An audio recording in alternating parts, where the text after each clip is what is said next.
आपल्याला माहिती आहे की मागच्या सरकारमध्ये राज्याचे मुख्यमंत्री एकनाथ शिंदे साहेब होते, उपमुख्यमंत्री देवेंद्रजी होते आणि मुख्यमंत्री अजितदादा देखील होते.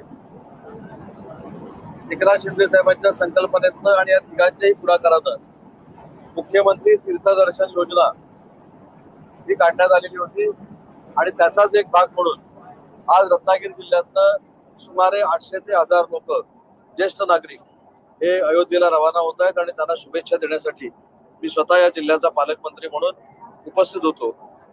आणि हे सांगताना आनंद होतोय की नुसत्या योजना आम्ही केल्या नाहीत, त्या योजनांचा पाठपुरावा करून त्याची अंमलबजावणी कशी करतो याचं मूर्तिमंत उदाहरण म्हणजे आजची ही ट्रेन जी अयोध्येला जाते ते आहे. मला रेल्वेला देखील धन्यवाद द्यायचे आहेत की त्यांनी रेल्वेची सुविधा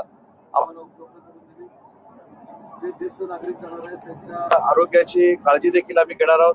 डॉक्टरांचं एक पथक रेल्वेमध्ये आहे, स्वयंसेवक रेल्वेमध्ये आहेत. 2.5 दिवसाचा जाण्याचा आणि 2.5 दिवसाचा येण्याचा हा प्रवास आहे. तिथे 1 दिवसाचा मुक्काम आहे. सगळ्या गोष्टीची अतिशय चांगल्या पद्धतीनं तजवीज या रेल्वेमध्ये केलेली आहे आणि माझ्या प्रशासनानं जे एफर्ट्स घेतले याच्यासाठी त्याचं देखील मनापासून कौतुक करतो. बुलढाण्याचे शिवसेनेचे आमदार संजय गायकवाड यांनी महाराष्ट्र पोलिसांबद्दल एक विधान केलेलं आहे की महाराष्ट्र पोलिसांसारखं ऑपरेशन डिपार्टमेंट जगात कुठेही नाही आणि 50 लाख पकडून 50,000 दाखवतात. 1 वर्ष हरामीपणा केला नाही तर सगळं सुद्धा सरळ होईल अशी टीका त्यांनी एक प्रकारे मला असं वाटतं की ते काय बोललेत आणि ते असं जर बोललं असतील महाराष्ट्र पोलीसच्या बाबतीमध्ये तर त्या मताशी कुणी सहमत होणार नाही. त्यांचं वैयक्तिक मत आहे.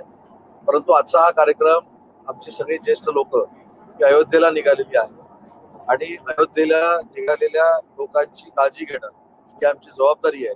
मला असं वाटतं की अयोध्येवर आणि या प्रवासावर जर मला विचारलं तर बरोबर रामनवमीच्या दिवशी रत्नागिरीला आश्वासन दिलं होतं प्रतिष्ठान रामललाची अयोध्येत झाली तेव्हा की रत्नागिरीच्या अयोध्येतल्या रत्नागिरी लोकांना आपण घेऊन आलो. काय आपल्या भावना जी पहिली जी रेल्वे आज मनापासून मला आनंद आहे. दुसरी रेल्वे देखील आता नोंदणी आणि हे सगळं सुरू होईल. परंतु दिलेला शब्द रत्नागिरी मतदारसंघाचा आमदार पाळतो हे तुम्हाला पटलेलं आहे ना, बस त्याच्यातच मला समाधान आहे. आणि दुसरी महत्वाची गोष्ट जी भाषणामध्ये मी सांगितलं होतं की अनेकांनी निवडणुकीच्या स्वार्थापोटी मला हिंदू द्वेष ठरवण्याचं काम काही लोकांनी केलं होतं. त्याला ही रेल्वे सोडून चपराक मिळालेली आहे आणि म्हणून मी अनेक वेळा सांगितलं की टीकेला मी उत्तर माझ्या कामानं देतो आणि हे पवित्र काम माझ्या हातातनं घडलं त्याबद्दल मी समाधानी. खरोखर एक प्रकारे रामावरती श्रद्धा याचं ते प्रतीक दिसतंय आणि आपण तिची सोय चांगल्या प्रकारे केली. आज पहिली रेल्वे जाते, दुसऱ्या रेल्वेची पण तजवीज आम्ही काही दिवसामध्ये करणार आहोत. मला असं वाटतं की आज या सगळ्यांच्या चेहऱ्यावरचा आनंद बघितल्यानंतर तो राजकारणाच्या पलीकडचा आहे आणि त्यांच्या हसण्यातच माझे विरोधक चितपट झालेले आहेत. मंत्री नितेश राणे यांनी असं म्हटलं की धर्म विचारानं हनुमान चालीसा म्हणायला मग समान खर्च करा असं आव्हान त्यांनी हिंदूंना केले आहे. आपण रत्नागिरीतनं सुटणाऱ्या अयोध्येसाठी सुटणाऱ्या रेल्वेवर आपण बोलू. मला असं वाटतं की आमच्यासाठी आजचा आनंद दिवस आहे. मी मगाशी भाषणामध्ये देखील सांगितलं की ज्या पद्धतीनं प्रत्येक आई वडील केलं पाहिजे. कदाचित काही ठिकाणी आर्थिक सुबकता नसल्यामुळे शक्य होत नाही. शासनाच्या माध्यमातून म्हणजे आमच्या सगळ्यांच्या माध्यमातून केलेली सोय आणि त्यांचा मिळालेला मला आशीर्वाद हा आजच्या निमित्तानं मला महत्वाचा आहे. त्याच्यामुळे ज्याने कोणी टीका केली, जे कोण वाईट बोलले त्यांची सगळी जबाबदारी मी प्रभू रामचंद्रावर अयोध्येला पहिली रेल्वे नेत आहे. किती रामभक्त या पहिल्या राजापूर, लांजा, रत्नागिरी, खेड, चिपळूण सगळ्या जिल्ह्यातले 800 ते 1000 रामभक्त याच्यामध्ये आहेत आणि सगळे 60 वर्षाच्या वरचे आहेत. काहींची गैरसोय झाली होती, काही अनावधानानं मुळे आणि यांच्याबरोबर बऱ्यापैकी स्वयंसेवक देखील आहे. डॉक्टरांची टीम आहे, पाण्याची व्यवस्था केलेली आहे, जेवणाची व्यवस्था केलेली आहे. त्यांच्या सगळ्या ऍक्टिव्हिटीज ज्या हेल्थच्या आहेत त्या देखील तपासण्याची रचना या सगळ्या रेल्वेमध्ये आहे आणि म्हणून हा प्रवास करत असताना त्यांना घरातच असल्याचा भास होतो.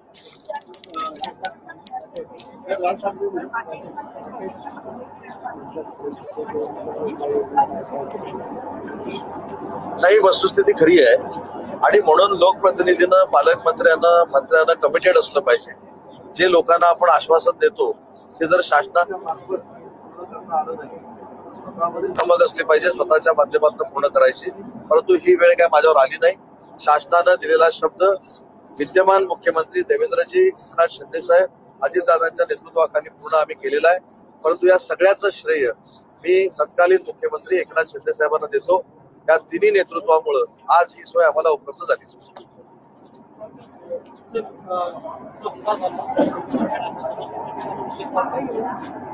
आपल्याकडे कुठल्या भागाला जारी करण्याची काय माहिती?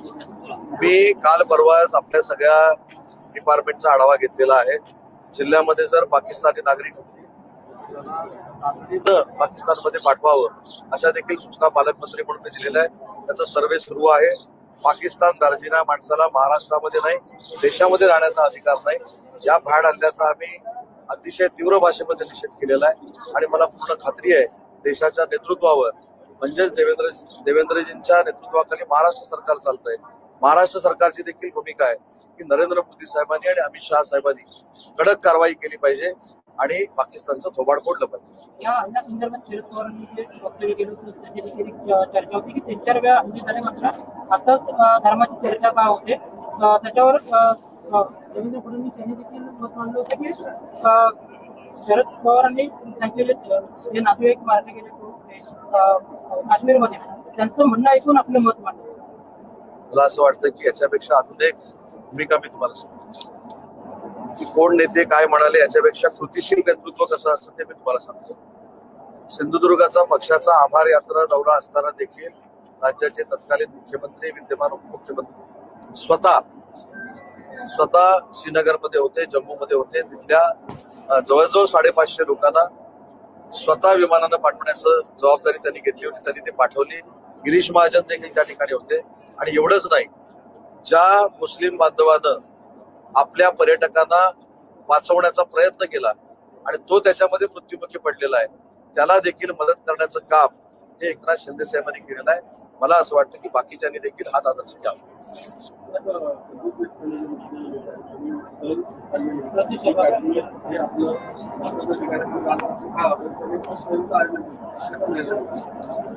नाही, कुणी काय निर्णय घ्यावा लोकशाहीमध्ये हा त्याचा प्रत्येकाचा. आता संदीप देशपांडेंनी हा जो निर्णय घेतलेला आहे त्यांनी जाहीर केलेला आहे, त्यांनाच विचारा त्याच्या मागचं त्यांचं धोरण काय. परंतु पर्यटकांनी देखील घाबरून जाण्याचं काही कारण नाही. भविष्यामध्ये असा प्रसंग घडणार नाही एवढी अद्दल पाकिस्तानला घडवली जाईल हा माझा तरी विश्वास आहे.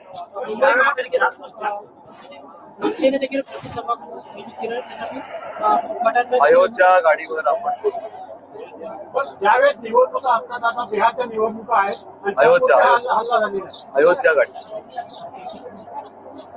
भ्याड हल्ल्याचा निषेध केलाय. पाकिस्तानला अद्दल घडवली पाहिजे ही आमची भूमिका आहे. पाकिस्तान दार्जिना लोकांना महाराष्ट्रामध्ये देशामध्ये राहण्याचा अधिकार नाही आमची भूमिका आहे. त्याच्यामुळं मला असं वाटतं की हल्ल्याच्या बाबतीतली ठोस कारवाई केंद्र सरकार आणि विशेषतः मोदी साहेब आणि अमित शहा घेतली.